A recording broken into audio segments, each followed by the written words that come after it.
Welcome back, everyone. Twen-HE is here, and I'm back yet again. And today, we're going to be discussing everything Mattel's Masters of the Universe He-Man Origins line for 2022. Not a whole lot of figures this year. I did take a look at every single one. If you want to see each individual video, you're more than welcome. I have them all listed. However, I'm going to tell you, less was definitely more. And I think going into 2023, I'm really at that point. Everyone is making great toys, great action figures, but after a while now, it's starting to add up. And to be honest, I would rather have around 24 really cool looking toys than about 80, they got this wrong, oh, this is wrong, the paint's not right. For the most part, all of these figures nailed it. From the weapons, to the colors, to the gimmicks, to the fun factor. Our collections of He-Man Origins are thus that much better for the entire year. So, this is going to be fun. Sit back, relax, grab yourself a nice hot cup of coffee. This is a look at the He-Man Origins 2022 line by Mattel.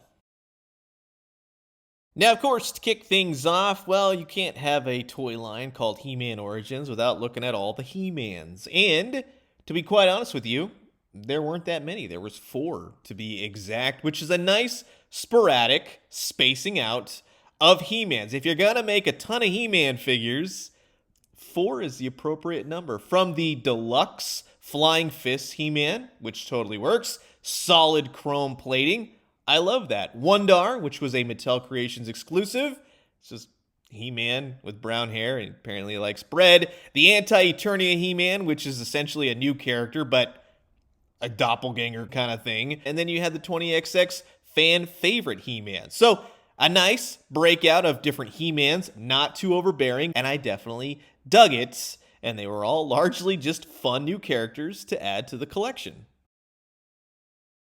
Now, a personal favorite of mine is definitely Leech. Number 1, I really went to town looking for this guy, right? I was like, oh man, that's an awesome looking character. I gotta get him. And then subsequently, after I found him, after going, yes, well, now he's everywhere on the shelves. However, I love the suction cup hands. I love the deluxe nature of this, a true deluxe, big, hefty, heavy figure with swap out interchangeable heads, hands. He's just great overall. This really brings the fun factor. It's a true toy. You can suction cup him to your window if you want. It's just a lot of fun. And the best part is he's part of the evil horde. So he's one of these giant snake monster creatures. Really just stands out. I love a good monster. And I think just in terms of He-Man Origins in general, that really feeds my needs for all these really cool looking designs. Now, going from Leech to then Mantenna, again, this is one of my personal favorites, partly because I actually had the original Mantenna as a kid, and I had no idea what it was. I found him at a garage sale, used him with my Kenner Ghostbuster figures, and never was the wiser. I always loved the bug-out eye effect. He was very cool, but now, this time around, he's got all 4 legs that move and have full articulation. The eyes still bug out, and he comes with a little weapon accessory, but he's just a cool-looking spider monster creature. And again, much like Leech, just adds to the insanity, the really cool toy factor that is Mattel's He-Man Origins. Now, I'm not a huge fan of online exclusives. I'm going to be honest with you. I prefer going into the store and grabbing them that way. And I'll always be like that unless toys completely disappear from toy shelves. But in the case of Camo Khan, which, hey, it's a Snake Man. It's my first Snake Man, and it's pretty darn cool. I would have loved a squeezy head to shoot out water, truth be told. But I get why they didn't do that. I like the extra little particle spitting effect. I like that he comes with extra hands and a head portrait.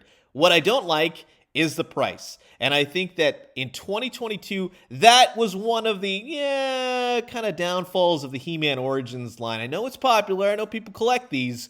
But I'm telling you, don't go too expensive with He-Man Origins. Partly because, 1, well, I got a ton so far. I'm nearing collection perfection. And 2, they're not really that expensive of toys. But Camo Khan is definitely cool. Now, the variants. Specifically, the variants that I missed from a certain convention exclusive, we'll just say. In my mind, thinking, yeah, they'll eventually do the characters. Wow, lo and behold, they totally did. So you had the Horde Trooper and you have Grizzlor. And to be honest, these would be my preferred colors for said characters, and you know they're going to re-release the other characters later down the road, right? At some point. If they don't, I'll be shocked. But in the meantime, this totally makes up for my missing figures, quote unquote. The Horde Trooper, I actually found another one. So, like in my previous video, I said, if I find another, I'll sort of army build. Plus, I think it looks kind of cool when you have them standing behind Hordak. Grizzlor has that old-fashioned feel. He's got the real fur. He's like a big old Chewbacca monster. Very cool figures, nice gimmicks. Overall, and just these figures standing on your shelf, yep, they are definitely standouts. Now, for 2022, we officially saw Sunman join Masters of the Universe, and previously, Sunman had always been looked at as a knockoff brand of He-Man, so it was kind of cool to see Mattel incorporating them into the line. You get new characters, although Space Sumo, yeah. Now, I didn't get the Mattel Creation Space Sumo because I'm going to throw away the card anyways.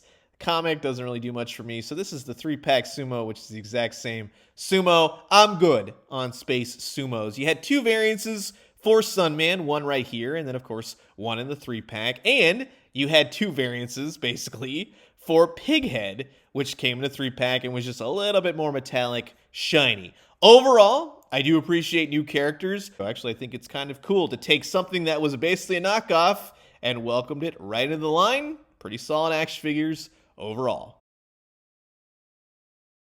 Now, one thing that really stands out to me about the He-Man Origins line is all the gimmicky fun. From squeezy, elephant-faced water bottle guys and terror-clawed Skeletor that thrashes and dices like he's cutting up carnitas, to Clawful with a simple little lever that pinches, right? Give him the clamps. But that is a lot of fun. That makes these figures very toyetic, from the colors to the sculpt to then adding these forms and functions and features.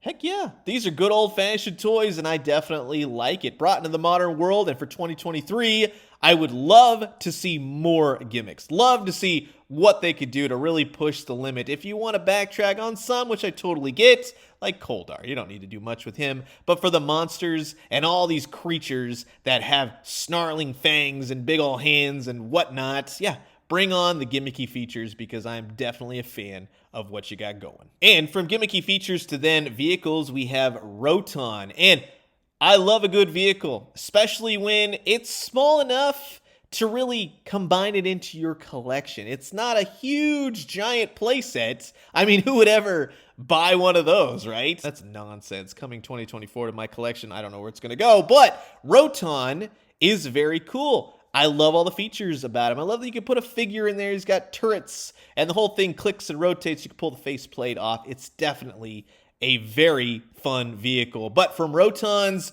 to then Stridors, Stridor as a vehicle, as a kind of a small playset, basically, is amazing. What a centerpiece. It's a giant robotic horse, and I love that it comes with a base that hooks in, quote unquote, to your Castle Grayskull. You have all these power blast effects. You got swap out helmets. And of course, best of all, you get to put a figure inside the horse. So they nailed it on the vehicles. 2, which is perfect. You don't want to overdo it. And again, when that whole Eternia playset comes in, oh man, I don't know where that's going to be going. We'll find out in a year, right?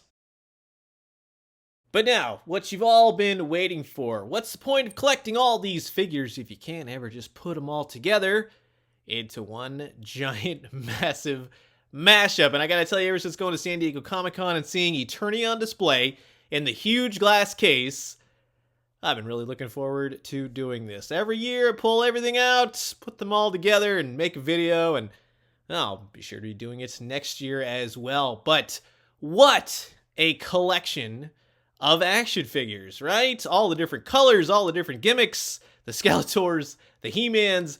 There is a surprising number of villains. After collecting them all for these odd number of years now, yeah, they got some great vehicles too, like the Land Shark, amazing. And to see all the various heads, like say like Mafia style, Skeletor, Pighead, you got the Cobra Camo Khan and Hordak, and they all team up. Skeletor's got Evil Lyn, and basically, yeah, you just line them all up, and they're all ready to do battle with the heroes, right? So you got the He-Mans, you got the She-Ras, Teelas, and Sunmans, and all the other various good guy characters. And to be honest with you, it took a while to set up, but it certainly was a lot of fun. Now, every single character is here out of the line, including Fisto riding a Stridor, right? As much nonsense that just came out of my mouth. You got the Palace Guards standing right in front of Castle Grayskull, which I absolutely love as well. And you kind of just pull back right here, and you can see the scope and the magnitude of all these different characters, vehicles, everything. The Evil Horde, even Clamp Champ right here, right? Very cool. Sunman on the whatever the heck that thing was called. Stratos, heck, even a Zorn thrown in for good measure. And then you got Man-at-Arms just taking off. Man, see, this is what I love. I cannot wait until we get Snake Mountain, and then we'll have Eternia, and then I should be done. I mean, maybe this will be the last year or years, maybe 2024 for He-Man Origins. I mean, unless they start doing all kinds of crazy new characters, but yeah, even going inside the castle, you got the Sorceress, you got the most awesome figure, which is the Spaceman suit right there. Absolutely love that. Just stick him right there in the castle. You got He-Man on the throne, Zor, the Spirit of Grayskull is at the top right there, and of course, Orko teaching Prince Adam, right? That's pretty cool. Wouldn't expect Orko to be out on the battlefield, to be honest with you. And then you got the inside of the dungeon, quote unquote. I absolutely love that thing, whatever that is, too. You got the Green Goddess, and you've got Prince Adam, and I absolutely love this. And I love seeing just the top-down version of the white sorceress, the white version of the sorceress looking down on everything that is Eternia. And again, I just want to say thank you to everyone for following all my He-Man videos all throughout 2022. Here's to 2023. I hope you make the most out of your collections, and I can't wait to see what you guys display as well. So have a fantastic 2023, and I'll see you then.